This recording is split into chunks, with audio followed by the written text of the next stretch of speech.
ಮಾತು ಕೊಟ್ಟಂಥ ವ್ಯಕ್ತಿ ಸೊ ನಿಮ್ಮ ಲೈಫಲ್ಲಿ ನಾನು ಕೊನೆವರೆಗೂ ಇರ್ತೀನಿ, ಸೊ ಆ್ಯಂಡ್ ಪ್ರಾಮಿಸ್ ಸೆಕ್ಯೂರ್ ಆಗಿರ್ತೀನಿ ಅಂತ ಯಾರೋ ನಿಮ್ಗೆ ಮಾತು ಕೊಟ್ಟಿರ್ತಾರೆ ಅಂತ ಅನ್ಕೊಳ್ಳೋಣ. ಸೊ ಆ ವ್ಯಕ್ತಿ ಒಂದು ಸರ್ಟನ್ ಡೇಸ್ ಮುಗಿದ ಮೇಲೆ, ಸರ್ಟನ್ ಇಯರ್ಸ್ ಆರ್ ಮಂತ್ ಮುಗಿದ ಮೇಲೆ ನಿಮ್ಮಿಂದ ಎಕ್ಸಿಟ್ ಆಗ್ತಾರೆ ಅಂತ ನಿಮಗೆ ಗೊತ್ತಾದಾಗ ಅಥವಾ ಎಕ್ಸಿಟ್ ಆಗಿಬಿಟ್ಟಾಗ ಸೊ ಏನು ಮಾಡಬೇಕು, ಇದು ಎಷ್ಟೋ ಜನರಿಗೆ ಕನ್ಫ್ಯೂಷನ್ಸ್ ಇರುತ್ತೆ. ಓಕೆ, ಅದ್ರ ಬಗ್ಗೆ ಕ್ಲಾರಿಟಿ ಕೊಡ್ತೀನಿ. ಸೊ ಏನು ಮಾಡಬೇಕು ಅಂತ ಅದಕ್ಕಿಂತ ಮುಂಚೆ ಫಸ್ಟ್ ಟೈಮ್ ನಮ್ಮ ಚಾನಲ್ ನೋಡ್ತಾ ಇದ್ದರೆ ಆದಷ್ಟು ಬೇಗ 50K ಆಗಲಿ, ಈಗ 42K ಕಂಪ್ಲೀಟ್ ಆಗ್ತಾ ಇದೆ ಅಂತ ಹೇಳ್ತಾ. ಆ್ಯಂಡ್ ಕೌನ್ಸಿಲಿಂಗ್ ಬೇಕು ಅನಿಸಿದ್ರೆ ಸ್ಕ್ರೀನ್ ಮೇಲೆ ನಂಬರ್ ಹಾಕಿರ್ತೀನಿ, ಸೊ ಕಾಂಟ್ಯಾಕ್ಟ್ ಮಾಡ್ಬೋದು. ಬಟ್ ಫೀಸ್ ಇರುತ್ತೆ, ಫ್ರೀ ಇರಲ್ಲ. ಆ್ಯಂಡ್ ವಿಡಿಯೋ ಕೊನೆ ತನಕ ನೋಡಿದ್ರೆ ನಿಮಗೆ 3 ಟಿಪ್ಸು ಆ್ಯಂಡ್ ಕ್ಲಾರಿಟಿ ಸಿಗುತ್ತೆ. ಸೊ ಏನು ಮಾಡಬೇಕು ಅಂತ. ಫಸ್ಟ್ ಒಂದು ಏನು ಅಂತ ಹೇಳಿದ್ರೆ, ಮತ್ತೆ ಒತ್ತಾಯ ಮಾಡೋಕ್ಕೆ ಹೋಗಬೇಡಿ. ಯಾರೋ ನಿಮ್ಮ ಜೊತೆಗೆ ಇದ್ರು ಇಲ್ಲಿ ತನಕ ಅಂತ ಹೇಳಿದ್ರೆ, ಸಪೋಸ್ ಕೇಳದೆ ಕಾರಣ ಕೊಡ್ದಿರಾ ನಿಮ್ಮ ಲೈಫಿಂದ ಎಕ್ಸಿಟ್ ಆಗಿ ಹೋಗ್ಬಿಟ್ರೆ ಅವ್ರನ್ನ ಅವ್ರ ಪಾಡಿಗೆ ಇರ್ಲಿಕ್ಕೆ ಬಿಟ್ಬಿಡಿ. ಬಿಕಾಸ್ ಯಾವುದೇ ಒಂದು ರಿಲೇಷನ್ಶಿಪ್ ಆಗಲಿ ಅಥವಾ ವ್ಯಕ್ತಿ ಆಗಲಿ ವ್ಯಕ್ತಿತ್ವ ಆಗಲಿ ಬಲವಂತದಿಂದ ಇರ್ಕೂಡ್ದು. ಆ್ಯಕ್ಚುಲಿ ಅವ್ರಿಗೂ ಎಲ್ಲೋ ಒಂದು ಕಡೆ ಇರಿಟೇಟ್ ಆಗಿದೆಯಾ ಅಥವಾ ನೀವು ಸರಿ ಇಲ್ಲ ಅಂತ ಕಾಣ್ತಿದ್ರೆ, ವಾಟ್ ಎವರ್ ಇಟ್ ಈಸ್, ಏನೇ ಆಗಲಿ, ಕರೆಕ್ಟ್, ಎಲ್ಲಿ ತನಕ ಇದ್ರು ಅಲ್ಲಿ ತನಕ ಖುಷಿ ಪಡಬೇಕಷ್ಟೇ. ಮತ್ತೆ ನೀವು ಒತ್ತಾಯ ಮಾಡಿ ಅವ್ರ ಹಿಂದೆ ಹೋಗಿ ಕೇಳಿದವಾಗ ಏನಾಗುತ್ತೆ, ನೀವು ಸಣ್ಣದಾಗ್ತೀರಿ, ನಿಮ್ಮ ವ್ಯಕ್ತಿತ್ವ ಸಣ್ಣದಾಗುತ್ತೆ, ನಿಮ್ಮನ್ನು ಕೇವಲವಾಗಿ ನೋಡೋಕ್ಕೆ ಶುರು ಮಾಡ್ತಾರೆ. ನೀವು ಬೇಕೇ ಬೇಕು ಅಂತ ಬಂದಾಗ ಯಾವುದೇ ಕಾರಣಕ್ಕೂ ನಿಮ್ಮನ್ನು ಬಿಟ್ಟು ಹೋಗಲ್ಲ.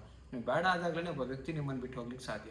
ಸೊ ಇದಿಷ್ಟು ಗೊತ್ತಿರಲಿ ನಿಮಗೆ. ನೀವು ಬೇಕಾಗಿರಲ್ಲ, ಅವಾಗ ಏನೋ ಒಂದು ನೆಪ ಹೇಳಿಬಿಟ್ಟು ನಿಮ್ಮಿಂದ ದೂರ ಹೋಗ್ತಾರೆ. ಇದೊಂದು ಮೇನ್ ರೀಸನ್ ಇಟ್ಕೊಂಡು ನೀವು ಥಿಂಕ್ ಮಾಡೋಕ್ಕೆ ಶುರು ಮಾಡಿ. ಸೆಕೆಂಡ್ ಟಿಪ್ಸ್ ಏನು ಅಂತ ಹೇಳಿದ್ರೆ, ಅವ್ರ ಪ್ರೆಸೆನ್ಸ್ ಇಲ್ಲಿಗೆ ಮುಗಿತಾ ಬಂತು ಅಂತ ಯೋಚನೆ ಮಾಡಿ. ಎಲ್ಲದಕ್ಕೂ ಒಂದು ಆರಂಭ, ಎಲ್ಲದಕ್ಕೂ ಒಂದು ಅಂತ್ಯ ಅಂತ ಇರುತ್ತೆ. ಸೊ ಲೈಫಲ್ಲಿ ಹುಟ್ಟಿರೋದ್ರಿಂದ ಸಾಯೋ ತನಕನೂ ಸುಮಾರು ಜನ ಬಂದು ಹೋಗ್ತಾರೆ. ಬಟ್ ನಮ್ಮೊಟ್ಟಿಗೆ ಬಂದು ಸಾಯ್ತಾರೆ, ನಮ್ಮೊಟ್ಟಿಗೆ ಇರ್ತಾರೆ. ಈ ಜರ್ನಿನಲ್ಲಿ ಹಂಗೆ ಇದ್ದು ಬಿಡ್ತಾರೆ. ಇದು ಯಾವುದೇ ಕಾರಣಕ್ಕೆ ಥಿಂಕ್ ಮಾಡಬಾರ್ದು. ಇಲ್ಲಿಗಿತ್ತು ಅವ್ರದ್ದು ನಮ್ಮ ಲೈಫಲ್ಲಿ ಇರಬೇಕಾಗಿತ್ತು, ಅಲ್ಲಿಗೆ ಅವ್ರದ್ದು ಋಣ ಮುಗಿದೋಯ್ತು, ಅಲ್ಲಿಗೆ ಅವ್ರದ್ದು ಪ್ರೆಸೆನ್ಸ್ ಮುಗಿದೋಯ್ತು ನಮ್ಮ ಲೈಫಲ್ಲಿ. ಓಕೆ, ಇದು ಥಿಂಕ್ ಮಾಡ್ಬೇಕು. ಆ್ಯಕ್ಚುಲಿ ತುಂಬ ಸೋ ಮಚ್ ಎಕ್ಸ್ಪೆಕ್ಟೇಷನ್ ಇಟ್ಕೊಂಡು ಇಲ್ಲ ಅಲ್ಲಿ ತನಕ ಇರಬೇಕು, ಕರೆಕ್ಟ್ ಇರಬೇಕು ನಾವು ಥಿಂಕ್ ಮಾಡ್ತೀವಿ, ಇದಿದ್ರೆ ಒಳ್ಳೇದೇನೆ. ಬಟ್ ಇಲ್ವಲ್ಲ, ಇಲ್ಲ ಅಂತ ಬಂದಾಗ ಏನು ಮಾಡ್ಬೇಕು, ಆ ಪ್ರೆಸೆನ್ಸನ್ನು ಈ ಪ್ರೆಸೆನ್ಸನ್ನು ಒಪ್ಕೋಬೇಕು. ಅಂದರೆ ಇಲ್ಲದೆ ಇರೋದನ್ನು ಒಪ್ಕೊಬೇಕಾಗುತ್ತೆ. ಇಲ್ಲದೆ ಇರೋದನ್ನು ಕೂಡ ಇಲ್ಲ ಇರಲೇಬೇಕಿತ್ತು ಅಂತ ನಾವು ಕಂಡೀಷನ್ ಹಾಕ್ಕೊಂಡು ಭಾರ ಹಾಕ್ಕೊಂಡು ಇರೋಕ್ಕೆ ಸಾಧ್ಯನೇ ಇಲ್ಲ. ಕರೆಕ್ಟ್, ಈಗ ಬಲವಂತವಾಗಿ ಯಾರನ್ನೂ ನೀವು ಒಂದು ಹಗ್ಗ ಕಟ್ಟಿ ಎಳ್ಕೊಂಡು ಇಟ್ಕೊಂಡಾಗ ನಿಮ್ಮ ಕೈಗೂ ನೋವು ಬರುತ್ತೆ, ಅವ್ರಿಗೂ ಬಾಡಿ ಪೇನ್ ಬರ್ತಾ ಇರುತ್ತೆ. ಸೊ ಇರಲೇಬೇಕು ಅಂತ ಇದ್ದಾಗ ವ್ಯಕ್ತಿ ಏನಾಗುತ್ತೆ, ನೀವು ಹಗ್ಗ ಕಟ್ಬಿಟ್ಟು ಜಸ್ಟ್ ಫ್ರೀ ಆಗಿಬಿಟ್ಬಿಟ್ರು ಎಲ್ಲೂ ಮೂವ್ ಆಗಲ್ಲ, ಅಲ್ಲೇ ಇರ್ತಾರೆ. ಸೊ ಹಂಗೇನೆ ಯಾರು ನಿಮ್ಮ ಲೈಫಲ್ಲಿ ಎಲ್ಲಿ ತನಕ ಇದ್ರೋ ಅಲ್ಲಿ ತನಕ ಮಾತ್ರ ಯೋಚನೆ ಮಾಡಿ. ಅದರಿಂದ ಆಚೆ ಅಲ್ಲಿಂದ ಏನು ಪಾಠ ಕಲ್ತ್ರಿ ಅದನ್ನು ಮಾತ್ರ ಯೋಚನೆ ಮಾಡಿ.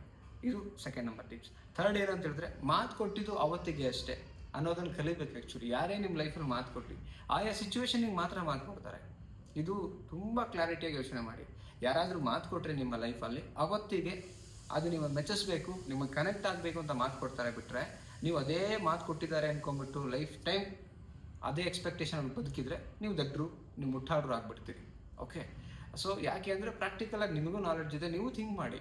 ಮಾತು ಕೊಟ್ಟಿದ್ದು ಅವತ್ತಿಗೆ, ರೈಟ್. ಸೊ ಇದೆಲ್ಲನೂ ಕೂಡ ನಮಗೆ ವೆರಿ ಪ್ರಾಕ್ಟಿಕಲ್ ಆಗಿ ವಿ ಶುಡ್ ನಾವು ಥಿಂಕ್ ಮಾಡಬೇಕಾಗತ್ತೆ, ರೈಟ್. ಸೊ ಇದಿಷ್ಟು ಕೂಡ ನಮ್ಮ ಮೈಂಡಲ್ಲಿ ಒಂದು ಕ್ಲಾರಿಟಿ ಇಟ್ಕೊಂಡು ಹೋಗ್ಬೇಕಾಗುತ್ತೆ. ಬಿಕಾಸ್ ಎಷ್ಟೇ ಸುಮಾರು ಕೌನ್ಸಿಲಿಂಗ್ ಮಾಡ್ಬೇಕಾದ್ರೆ ತುಂಬ ಜನ ಕೇಳ್ತಾರೆ, ಸರ್ ಅವತ್ತಿಗೆ ಮಾತು ಕೊಟ್ಟಿದ್ರು, ಇವತ್ತಿಗೆ ಹಿಂಗೆ ಹೊರಟೋಗಿದ್ದಾರೆ, ಸೊ ಏನು ಮಾಡಬೇಕು, ಅಳಬೇಕಾ, ಕೂತ್ಕೋಬೇಕಾ, ನೋವು ಮಾಡಬೇಕು, ಇದೆಲ್ಲ ಕೇಳ್ತಾ ಹೋಗ್ತೀರಾ.